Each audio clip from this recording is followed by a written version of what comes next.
हे प्रभु, हम बहुत कष्ट में हैं। हम पर दया कीजिए प्रभु। प्रभु, नंदी जी से कहिए ना कि वो हमें माता के बिना ही कथा सुना दे। हाँ प्रभु, ताकि हमें पिशाच योनि के असहनीय कष्ट से शीघ्र मुक्ति मिल जाए। इनका कथन उचित है प्रभु। यदि आपकी आज्ञा हो तो मैं कथा प्रारंभ करूं। हाँ नंदी जी, परंतु इनके साथ साथ मित्र भी ये शिव कथा सुनती तो उत्तम होता नंदी जी। परंतु माता की प्रतीक्षा अनिश्चित कालीन है प्रभु। हाँ, ऋषि कात्यायन की अनुमति उन्हें मिलेगी ही निश्चित नहीं है। ठीक है,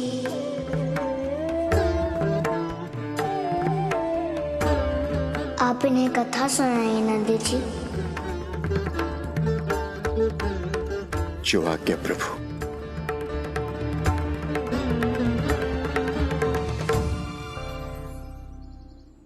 आज की कथा का सार ये है कि यदि हमारे मन में दृढ़ विश्वास, अटूट श्रद्धा और धैर्य हो तो हमारे मनोरथ को पूर्ण होने से संसार की कोई भी शक्ति रोक नहीं पाएगी।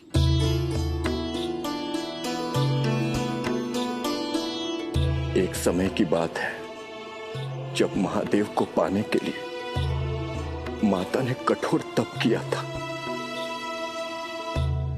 तब महादेव ने वरदान देने से पहले माता की परीक्षा लेनी चाहिए।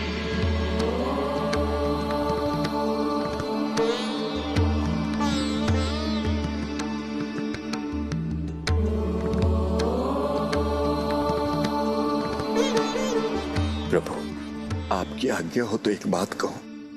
हाँ नंदी, कहो। माता की परीक्षा मत लीजिए प्रभु। परीक्षा के बिना परिपूर्णता और योग्यता सिद्ध नहीं होती। और फिर एक ब्राह्मण का भेष धारण करके माता के पास आए।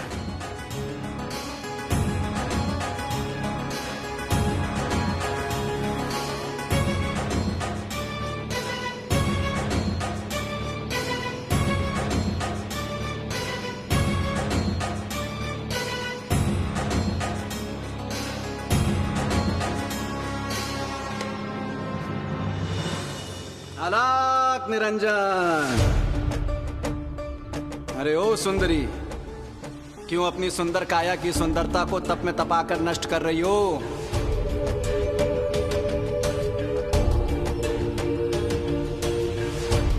हे ब्राह्मण देव, इनके तप में विघ्न मत डालिए।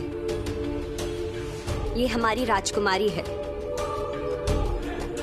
महादेव को वर स्वरूप पाने के लिए तप कर रहे हैं। महादेव? हुआ अवघड़?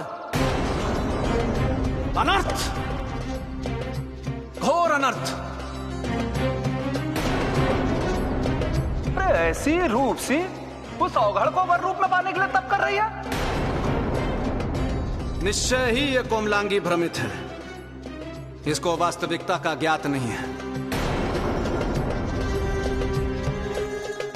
मैं दूंगा उस अवघड़ का असली परिचय। अरे उस महादेव का ना घर है, ना द्वार है, ना पहनने के लिए वस्त्र है, ना खाने को पात्र है। अरे पशुओं का चर्म धारण करता है वो, पशुओं का। प्रभु स्वयं की बुराई क्यों कर रहे हैं? अरे वो अघोड़ खोपड़ी और खप्पड़ में भोजन करता है, तो कभी शमशान में धूनी रमाए रहता है, कभी कैलाश पर सदियों तक बैठा रहता है, और उसके साथ सर्वदा भूत, प्रेत, सर्प, बिच्छू, इंगी, भृंगी, न जाने कैसे पशु पक्षी रहते हैं। अरे तुम उस महादेव को पाने के लिए तप कर रही हो? अरे तप त्याग दो देवी। अरे कष्ट को निमंत्रण ना दो। गृहस्थ जीवन का कोई भी लक्षण नहीं है। अरे स्वयं तो चिता की भस्म अपने शरीर पर लपेटे रहता है, और तुमको भी साज श्रृंगार के लिए वही चिता की भस्म देगा लगाने के लिए, और यही वास्तविकता है। अरे तुम जैसी सुंदरी को वर के रूप में पाने के लिए वो कदापि योग्य नहीं है। श्रेष्ठ वाचाल ब्राह्मण, तू मेरे महादेव की निंदा कर रहा है। विजया, इसे अपमानित कर भगाओ यहां से।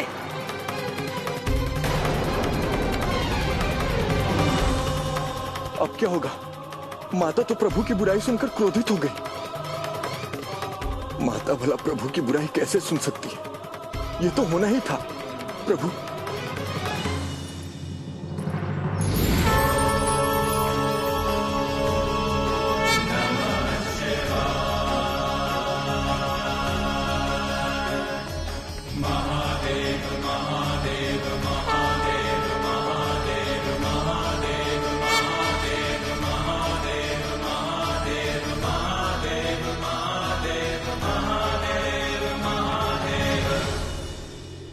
तपस्या का अर्थ मानसिक अनुशासन होता है, संयम होता है। तप में क्रोध का कोई स्थान नहीं होता, और तुम क्रोधित हो गई।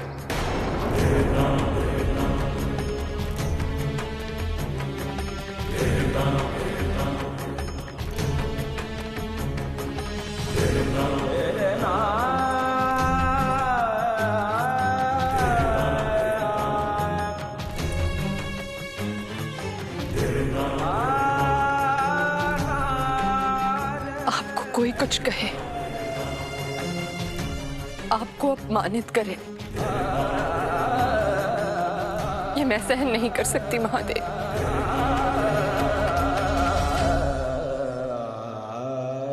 क्षमा प्रार्थी हूं। ये प्रमाण है तुम्हारी सच्ची भक्ति का, तुम्हारे सच्चे प्रेम का।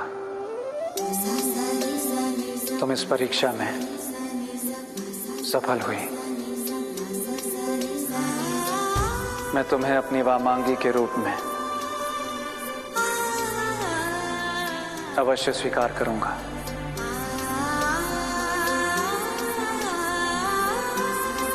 ये मेरा सौभाग्य होगा महादेव। किंतु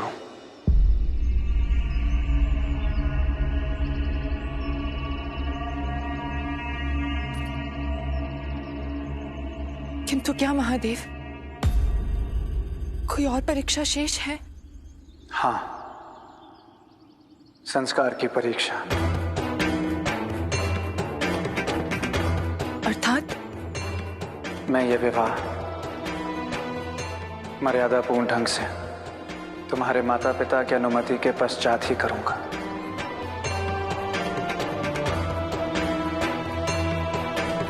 और इस प्रकार माता पार्वती ने महादेव को पति रूप में प्राप्त किया। बोलो शिव शंभू की जय। अब आज की कथा यहीं पूर्ण होती है।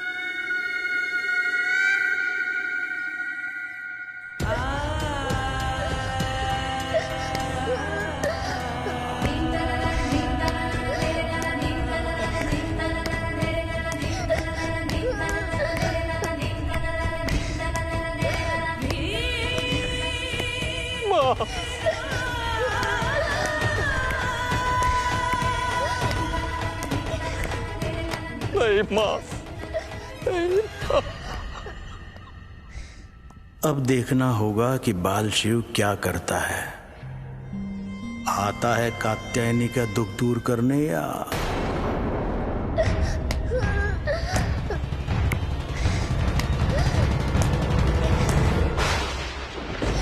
मित्र? नहीं मित्र, नहीं।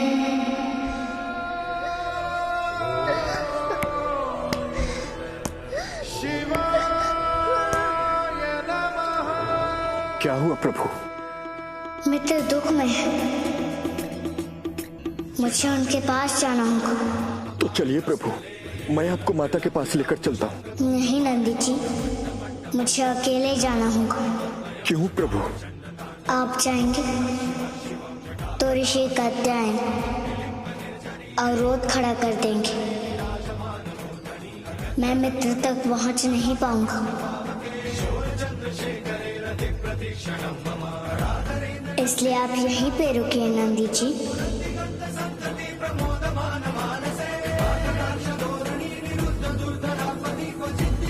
त्रिशूल, मुझे तुम्हारी सहायता चाहिए।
तो अंततः मित्र के आंसुओं की धारा बहाकर ले आई अपने मित्र को अपने पास।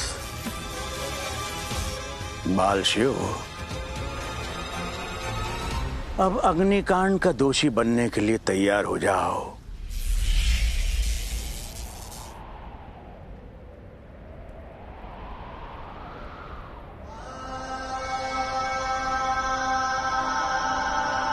मित्र,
आग लग गई, आग लग गई, माता के कक्ष में आग लग गई।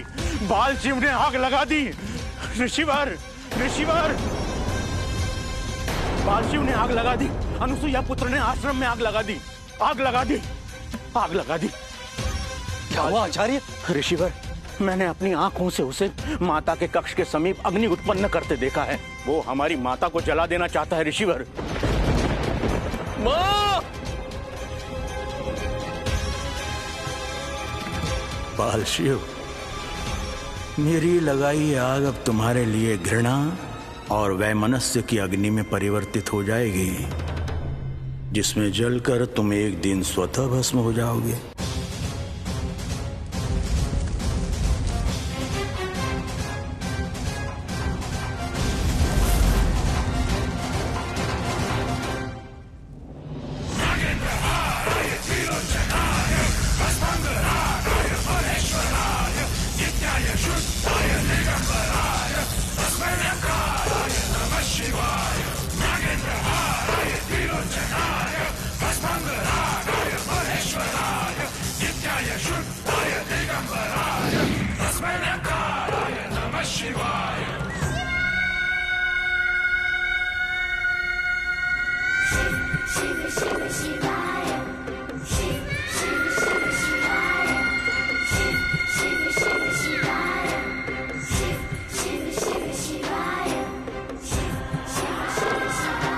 आपके दुख और उदासी का कारण मैं समझ रहा हूँ।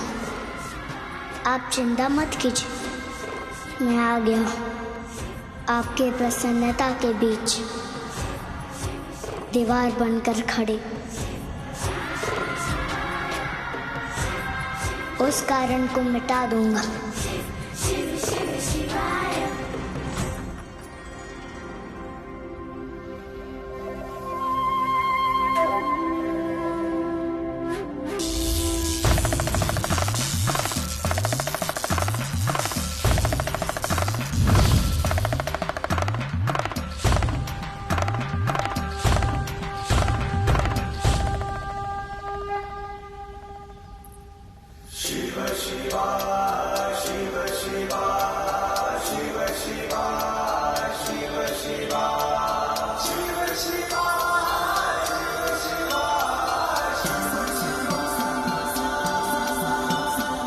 शिव,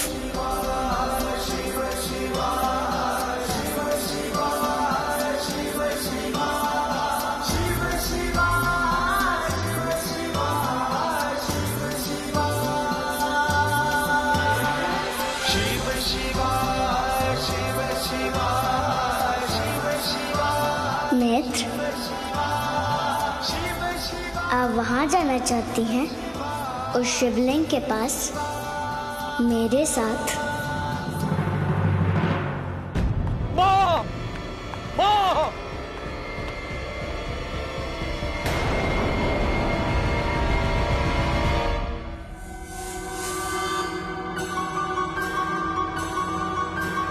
आचार्य दंडपानी, यहाँ तो कहीं आग नहीं लगी। आग का लेश मात्र चिन्ह भी नहीं है। मैंने अपनी शक्ति से उस अग्नि को बुझा दिया है, परंतु वो बहुरूपिया अभी भी यही है। ऐसे नहीं मित्र, पहले आपको अपने पिता से आज्ञा लेनी होगी।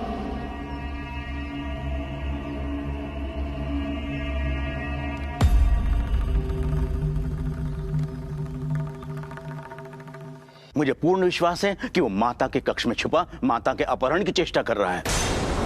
ऋषिवर, हमें उसे शीघ्र पकड़ना चाहिए। आज उस दुष्ट बालक को मेरे हाथों कठोर दंड मिलेगा, ऐसा दंड जिसका इतिहास में उल्लेख तक नहीं है।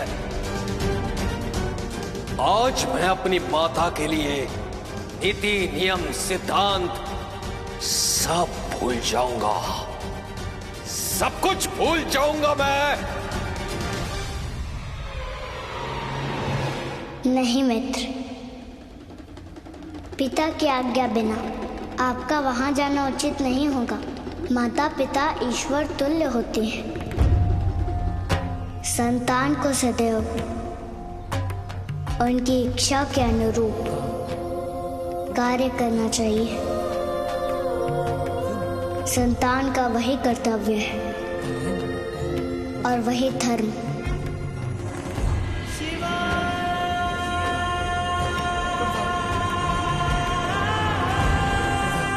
इसलिए आप पहले अपने पिता की आज्ञा ले लीजिए, फिर हम लोग निश्चिंत होकर वहां चलेंगे। पिता की अनुमति मिलने के बाद मैं फिर आ जाऊंगा, जैसे अभी आ गया था। आपके दुख का आभास पाकर